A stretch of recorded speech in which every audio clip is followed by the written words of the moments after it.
안녕하세요. 운송 담당 강성진입니다. 예, 저 시간 8분밖에 안 남았거든요. 그래서 좀 빨리빨리 진행을 하도록 하겠습니다. 저희 제목은 쿠팡 관련해서 택배 끝난 거 아니었느냐라는 제목을 좀 달았고요. 이미 쿠팡의 이커머스 시장에서의 점유율이 계속 상승해서 40%까지 접근을 하고 있는 상황인데, 그럼에도 불구하고 그에 따른 피해주라고 봤었던 CJ 대한통운의 택배 이커머스 영업이익은 오히려 빠르게 증가하고 있는 이 상황이 결국은 주가에 영향을 주고 있다라는 내용입니다. 이 쿠팡이 상장되기 이전에 우리나라 상장 택배 업체들 하면 CJ 대한통운과 주한진인데요. 이 두 회사의 합산된 시가총액이 4조에서 5조 사이 정도로 유지를 해왔었습니다. 그러다가 2021년 3월달에 쿠팡이 상장된 이후로 투자자들은 쿠팡이 국내 이커머스를 다 장악할 거다라고 생각을 했기 때문에 기존의 이커머스 업체들과 그와 협력하던 물류 업체들은 다 성장성이 없다라고 생각을 했죠. 그래서 이 두 업체의 합산 시가총액이 결국은 절반 수준으로 떨어지게 되었습니다.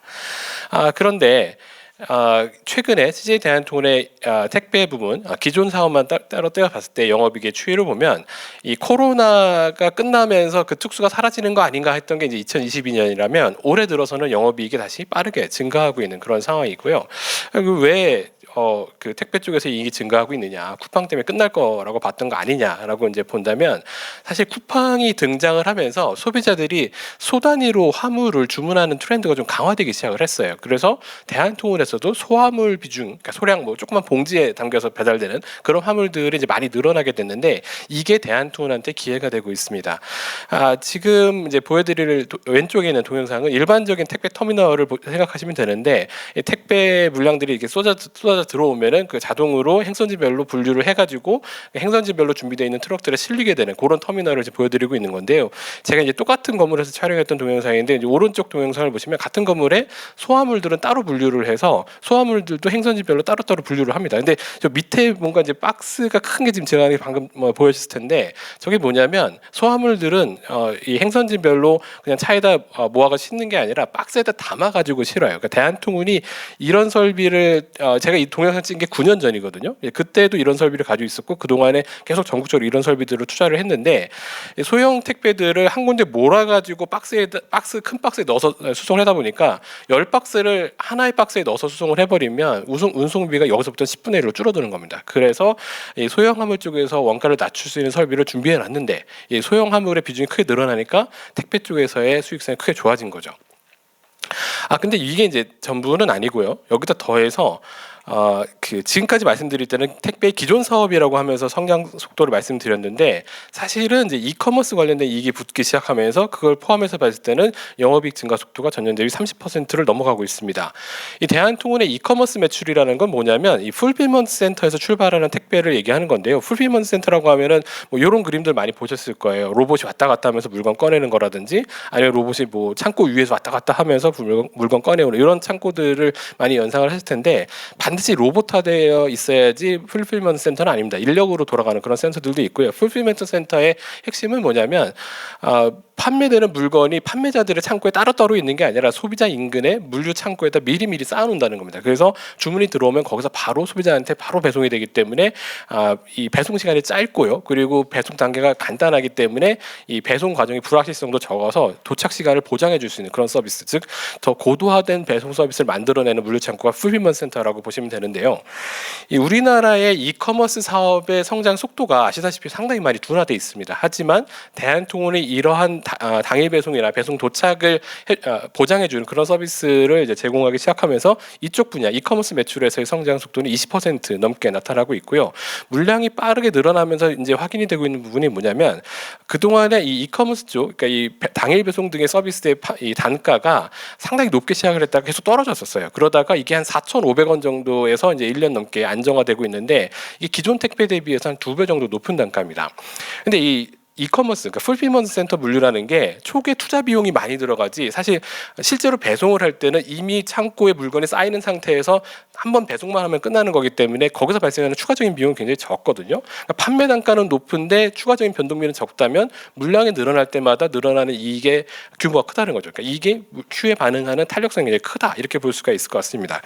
그래서 이커머스 사업에서의 이익 증가가 택배 이커머스 전체 사업에서의 증가에 기여를 하고 있고요.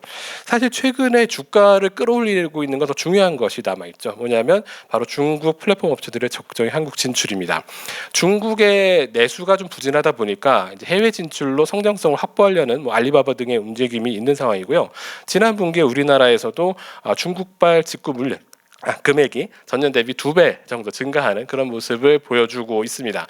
그래서 이제 대한통운의 IR 자료를 보면 A사라고 표현을 해놨는데 그냥 알리익스프레스라고 생각하시면 되고요. 알리익스프레스의 1분기 대한통운을 통한 물량이 300만 박스였었는데 이제 3분기에는 3배 늘어난 900만 박스로 늘어났고 앞으로도 이제 계속 늘어날 수 있는 그런 상황인데 이게 대한통운이 국내에서의 알리바바의 물류의 배송 파트너입니다. 왜 이런 파트너가 됐냐면 대한통운이 지난 몇 년 동안 뭐 GDC라든지 ICC라든지 이렇게 통관, 수입, 뭐 공항, 항만 이런 것과 연계되는 물류센터에 대한 투자를 계속 해왔었어요. 그래서 그런 축적된 역량이 있는 가운데 이제 그런 물류에 대한 수요가 알리바바 등에서 일어나다 보니까 대한통운이 거의 수혜를 받고 있는 거고 이 부분은 대한통운의 주가를 사실 실적에 미치는 영향은 당장 크지 않은데 주가에는 굉장히 많은 영향을 미칠 겁니다. 왜 그러냐면 이 대한통운의 주가의 스토리에 그 원인이 있는데요.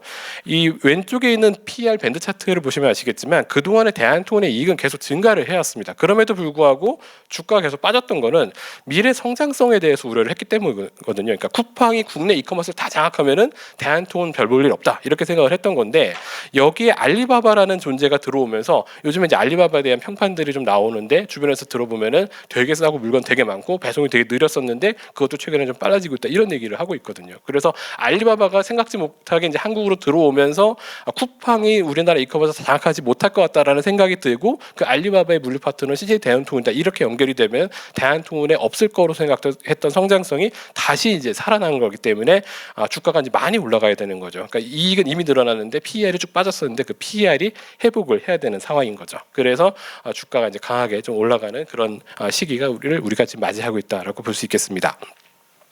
항공하고 해운 쪽도 좀 말씀드려야 되는데요. 항공은요, 간단하게 말씀드리면 장거리 여객 쪽으로 좋을 겁니다. 왜냐하면 미국이나 유럽 쪽으로 나가고 있는 한국인들의 여행객이 아직 피크 대비 코로나 전 대비해서 70% 정도밖에 안 됐고요. 그 동안에 사람들을 좀 못 나가게 했던 게 고하늘, 고유가였는데 이런 부분들이 좀 우호적으로 바뀔 수 있을 거라고 생각이 들고 여전히 항공기가 장거리 쪽으로는 쇼티지가 굉장히 심합니다. 그래서 이쪽 업황이 이제 좋을 수밖에 없다라고 보고 있고요. 그다음에 컨테이너 쪽은 이 왼쪽 차트에 나와 있는 것처럼 조선수들이 가지고 있는 수주 잔고가 굉장히 많아요. 일단 공급 증가에 대한 부담이 크기 때문에 웬만한 수요 증가 가지고는 이 업황을 돌리기 좀 어렵고 이 해운사들의 적극적인 인위적인 공급 조절, 약간 담합스러운 그런 조치들이 나오는지를 유심히 봐야 되는 게 2024년이라고 보고 있습니다. 마지막 벌크선 쪽은 조선수들이 수주에는 수주 잔고는 많지는 않아서 공급에 대한 부담은 적은데 오른쪽 차트에 나와 있는 것처럼 올해가 중국에서 철광석과 석탄 수입이 굉장히 많이 늘어나는 해였습니다. 그래서 내년에도 이런 물량 증가가 좀 나오기 어렵기 때문에 저희는 내년도 시황에 대해서 좀 조심스럽게 말씀을 드리고 있습니다. 네, 이상 마치도록 하겠습니다. 감사합니다.